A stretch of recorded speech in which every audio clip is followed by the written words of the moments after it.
هكلمكم النهاردة على موضوع مهم جدا ويهم ناس كتيرة قوي، رجالة وستات، ألا وهو موضوع الجواز. بس خلينا قبل ما نخش في موضوع الجواز خليني بس أقول رأيي أنا المتواضع جدا، هو لا يعبر إلا عن نفسي.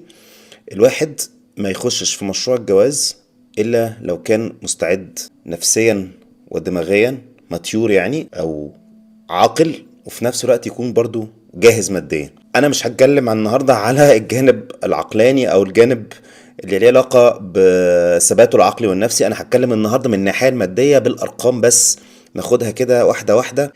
ازاي نقدر النهارده نتجوز، وايه الميزانيه المناسبه اللي نقدر نعيش بيها انا كفرد كرجل مع مراتي.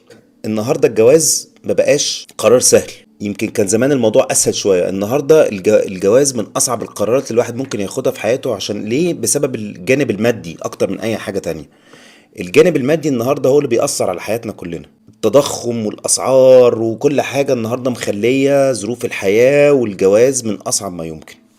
بس عشان ناخد الموضوع ببساطة وما يبقاش في صعوبة في انك تاخد الخطوة دي، اي مشكلة في الدنيا او اي حاجة قرار انت مقبل عليه دايما بنفككه. بيبقى الموضوع انت متخيل ان هو حجمه كبير، ولكن لما تيجي تفككه بتكتشف ان لا، الدنيا بتمشي وربنا بيقول بيسرها يعني. بس لازم عشان ييسرها لازم تفك الموضوع ولازم ترتب الموضوع في دماغك، وهو ده اللي احنا هنتكلم عليه النهارده باختصار شديد. احنا النهارده نقدر نعتبر ان الجواز ده نعتبر مشروع او انفستمنت او استثمار طويل الاجر ما بين شخصين بيكونوا اسره.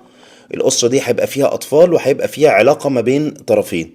عشان تبقى علاقه ناجحه، وانا عارف الكلام ده ممكن يزعل ناس كتير، لازم الراجل هو اللي يبقى المدير بتاع الاستثمار ده، او هو المسؤول عن الاستثمار ده بشكل استراتيجي بشكل يومي. الست مسؤولة عن حاجات طبعا ومسؤولياتها، عندها مسؤوليات والراجل عنده مسؤوليات اخرى. يهمني ايه النهارده؟ انا يهمني اقول لك ان الموضوع ده مش بس حب واشواق وعواطف وغريزة، في احيان كتيرة قوي هي اللي هتخليك تاخد القرار ده من غير ما تكون بقى ايه تشغل ده. زي ما هتشغل ده لازم تشغل ده. ده بقى مطلوب من سعادته ايه؟ ده مطلوب من سعادته ان هو يجيب ورقة وقلم دلوقتي ويكتب: انا ميزانيتي كام للجواز ده، وميزانية الجواز دي فيها بنود معينة. مش بس كده، انا دخلي النهاردة اللي انا اقدر افتح بيه بيت ينفع ولا ما ينفعش، وهم بنود اساسية هنتكلم عليها النهاردة. فعشان حياتك ما تتقلبش جحيم وتنقلب الى ديون وضغوط نفسية بسبب القروض اللي عليك والالتزامات المادية، لازم تبقى حاسب حسبتك كويس قوي من اول يوم تجيب فيه خطيبتك او البنت اللي عجباك، اللي انت اتعرفت على اهلها وفي توافق عائلي ما بينك ما بين اسرتك وما بينها، وفي توافق في الافكار. لازم تجيبها كده وتقول لها: دلوقتي يا ست الكل، احنا ميزانيتنا كذا للجواز كالآتي. احنا عندنا فرح، عندنا تجهيز شقة، عندنا شهر عسل. ميزانيتي واحد اتنين تلاتة. قوانيني في البيت هتبقى واحد اتنين تلاتة، وهكذا. زي ما بنقول اللي أوله شرط آخره نور. ليه؟ لازمة القعدة دي إن القعدة دي بتوضح وبترسي زي ما بنقول، عشان محدش بعد كده يقول انت ما قلتش، او انت ضحكت عليا، او انت خبيت عليا، او انت ما كنتش مفهمني الكلام ده. كلنا بنقع في الفخ ده ان احنا بنحاول نطلع احسن حاجة عندنا او اكتر صورة حلوة عندنا. ده حقيقي في الاول، ولكن ساعة ما المشروع يبتدي يخش في الجد، وان المشروع خلاص هيبتدي يبقى فورمالايزد، او زي ما بنقول هيبقى بشكل وفي اطار قانوني بيتحول الى اسرة، لازم يبقى القعدة دي تتعمل. والقعدة دي توضح فيها كل حاجة. احنا مثلا عندنا اولويات واساسيات هنهتم بيها، لازم هنحوش جزء، وفي حاجات هنبعد عنها اللي هي زي المظاهر مثلا والشكليات. خلاص، دي كده قواعد عامة زي ما بقول، ده فريم، ده مقدمة الجواز. لازم يكون فيه التوافق ده، ولازم يكون فيه المصارحة دي ما بينك وما بينها. وطبعا اهم قانون من القوانين دي ان احنا ما نقارنش نفسنا بحد، ولا نقارن نفسنا بقرايبنا واهالينا، اختك وبنت خالتك وابن عمي واخويا الكبير ومش عارف مين، اي حد في العيله او اي حد في الاصدقاء. احنا ما بنقارنش نفسنا بحد، عشان كل واحد عنده ظروفه، وانت ما تعرفيش اللي ورا البيوت فيه ايه، او اللي جوه البيوت ده فيه ايه.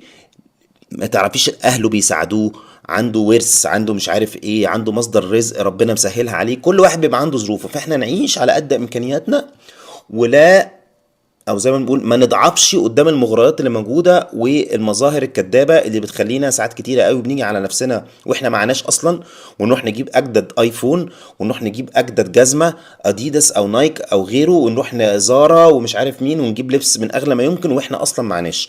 هو ده المصارحه اللي لازم تتم في الاول. خلينا بقى نخش ايه في اول بند كارثي.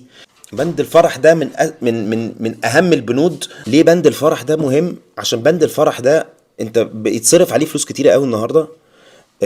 ميزانيه جباره، ممكن تشتري بيت يعني، او تدفع مثلا 30 40% من شقه بفلوس الفرح. فانا شايف ان النهارده بند الفرح بيتم المبالغه في اهدار الفلوس فيه بدون اي داعي، وزي ما بنقول بلغه السوق الار او اي بتاعه ايه. يعني انا العائد عليا انا كعريس وعروسه من الصرف اللي بتصرف في الفرح ده ايه؟ انا بعزم ناس اغلبيتهم انا معرفهمش، او ناس مش هشوفها تاني، او ناس لا تمثل بالنسبه لي اي شيء في حياتي. بجيبهم اعشيهم وافرجهم على برنامج او اخليهم يرقصوا بدون اي سبب ولا اي داعي. طب ما الفلوس دي انا اوفرها، حتى لو معايا الامكانيه اوفرها للي جاي، احطها مقدم شقه، احطها استثمار، احط في مليون طريقه وطريقه، بدل ما احمل على نفسي واحمل على اسرتي ديون والتزامات طويله الاجل اقعد اسدد فيها بالشهور والسنين. اوفر تمن الفرح واعمل البديل بتاعه. انا ما بروحش للاكستريم، انا قلتش ما نفرحش، لا نفرح، ولكن نفرح في المعقول. نفرح بالمعقول ازاي؟ نعمل كتب كتاب في جامع محترم، بعد الجامع ده نعمل عشوة لطيفة، اخرج مع الصحاب، وهكذا. في بدائل كتيرة قوي غير انك تعمل فرح تعزم فيه ناس اقارب الاقارب الاقارب انت ما تعرفهمش، او اصحاب العائلة او اصحاب الاسرة او معارف لا يمثلوا لك اي شيء. فده اكتر بند بيحصل عليه خلافات، ويستحسن لو البند ده تتفقوا عليه برضو في الاول بالاقناع مش بالخناق. برضو تاني انا بقول هنا مش خناق، انا بقولكش بوظ الجوازة او بوظ الدنيا او بوظ المشروع والاستثمار بسبب الفرح. كل حاجة بتيجي بالاقناع وبالمسايسة زي ما بنقول. اول حاجه لازم القعده اللي في الاول اللي هو فيها ايه، قواعد الحياه او قواعد الاسره اللي هنمشي عليها، وايه الحاجات اللي تتعمل وايه الحاجات الممنوعات زي ما قلنا. تاني حاجه الاقتصاد في الفرح. الفرح ما يبقاش حاجه كبيره، ما يبقاش فلوس بهرجه كلها فلوس بترمي في الارض والعائد بتاعها صفر. اعمل كاتب كتاب زي ما قلت. هنخش على تالت نقطه، ودي اللي ممكن تزعل وتضايق ناس كتيره، ورأيي انا مصمم عليه وناس كتير هتختلف معايا. ما تشتريش شقه. اوعى تحبس فلوسك او تحبس جزء كبير من ثروتك اللي هو تقريبا هتبقى 99 عشان انت لا تمتلك اي شيء. ما تحبسش الفلوس دي جوه على شقه. وحتى لو عندك القدره او اهلك عندهم القدره ان انت تحط الفلوس كلها جوه شقه، ما تعملش كده. عيش ايجار. النهارده الايجار ارخص بكتير جدا من التملك، وانا كنت اتكلمت عن الموضوع ده في حلقات كتيره قوي، وقلت ان نسبه الايجار للتمليك النهارده يعني لو حسبت القيمه الايجاريه على قيمه الشقه السنويه مش هتتعدى 3 ل 4%. لما النسبه دي توصل ل 8 9% بس ساعتها فكر انك تشتري شقه. ولكن النهارده ابتدي حياتك في شقه ايجار، مش عيب. ودي حاجه من الحاجات اللي ممكن تزعل اهالي ستات كتير. الاجانب كلهم في العالم كله بيقعدوا في شقق ايجار عادي، فده مش اجبار. لازم نبتدي نغير شويه في المايند سيت دي او في المعتقد ده اللي احنا عايشين عليه بقالنا مش كتير. على فكره عايشين عليه بقالنا مثلا 40 50 سنه بس. لكن غير كده الناس كلها كانت في الستينات عايشه في الايجار، وفي الخمسينات عايشين ايجار، والتمليك ده كان حاجه يعني نادره الحدوث. يعني ان حد يبقى عنده شقه تمليك ده كان حاجه نادره جدا يعني. فموضوع الايجار فيرسز او مقابل التمليك، انا رايي ان النهارده الايجار هو الانسب بالنسبه لك. النقطه المتعلقه برضو بمصاريف الايجار او مصاريف السكن هو مصاريف الفرش.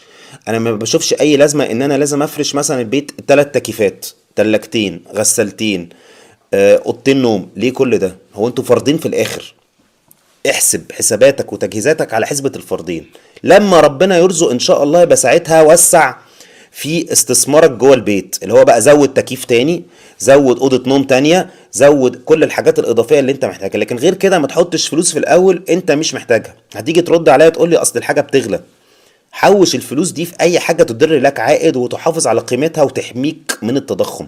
لكن ما تضيعش الفلوس دي كلها في الاول عشان كل دي التزامات وديون عليك. النقطة اللي انت بتجيلك دي هات بيها ذهب.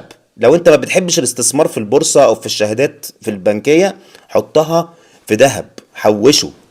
اصرف على نفسك، بمعنى استثمر في نفسك عشان خاطر يعرف دخلك يزيد.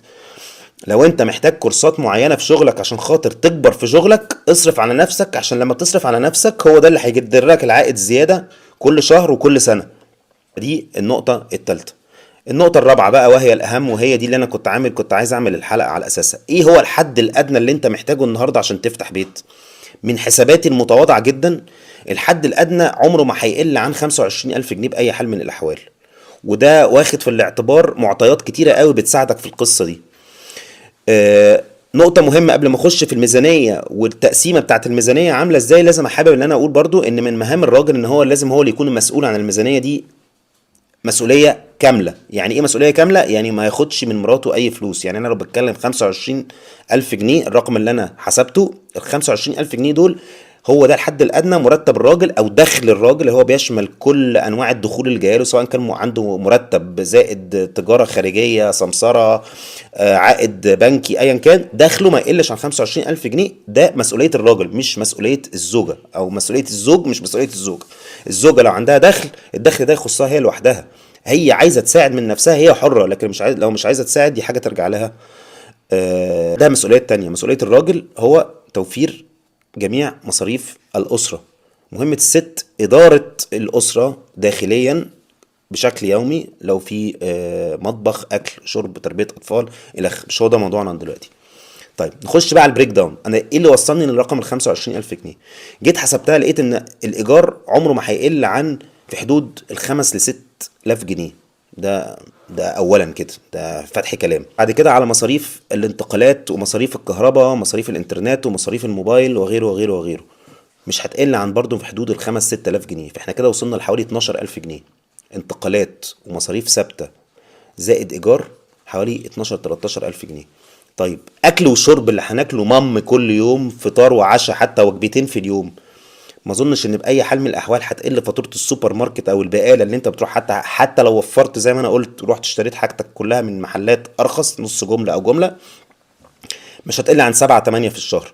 فاحنا كده بنتكلم على مصاريف في حوالين ال 20,000 جنيه.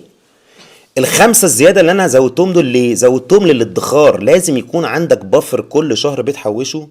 ال 5,000 جنيه دول يا إما تسدد بيهم ديون والتزامات مالية أو قروض أنت واخدها بسبب مصاريف الجواز، يا إما تحوشهم ليه؟ عشان أنت إن شاء الله ربنا يرزقك في خلال سنة سنتين ثلاثة بطفل أو بطفلة. فأنت لازم يكون عندك المصاريف او عندك تحويشه تقدر تغطي بيها المصاريف اللي انت جاي عليها. مصاريف النهارده الخلفه في اي مستشفى مش هنقل عن 30 40 الف جنيه، وانا بتكلم على حاجه متوسطه او اقل متوسطه. الحاجات البريميوم او الهاي كلاس زي ما بنقول بتخش في 100 واكتر، وانتوا عارفين الكلام ده. ولكن انا بحسب حساباتي كلها على المصري العادي جدا، المتوسط والتحت المتوسط كمان. فمش هتقل عن 30 40 الف جنيه. فانت لو مش محوش على الاقل 3 4000 جنيه في الشهر، يعني في السنه 35 الف جنيه، مش هتعرف اصلا تدخلها المستشفى وتصرف عليها، الا بقى لو انت ناوي ان انت تروح تستلف من اهلك او من اهلها. دي قصه تانية وانا ما بحبهاش. طبيعي خلاص، انت بقيت راجل مسؤول عن اسره ومسؤول عن بيت، فانت اللي مسؤول عن كل مصاريفه من الف للياء. ولا مراتك ولا حماك ولا ابوك ولا مامتك تستلف منها ولا اخواتك ولا اي حاجه. فهي دي كده الحسبه بمنتهى الاختصار. حاول بقى الفلوس اللي انت الدخل بتاعك ده تزوده. اي تحويش انت بتحوش كل شهر، حاول ان انت تخش تستثمر في نفسك، عشان لما تستثمر في نفسك دخلك هيزيد وتقدر تواكب بعد كده المصاريف اللي انت داخل عليها. احنا النهارده بنتكلم ان الحفاضه النهارده سعرها ما بيقلش عن 5 جنيه للدايبر او للحفاضه الواحده بتاعت الاطفال. فانت النهارده لو بتغير له 7 8 مرات في اليوم، احنا بنتكلم عن 40 50 جنيه في اليوم الواحد.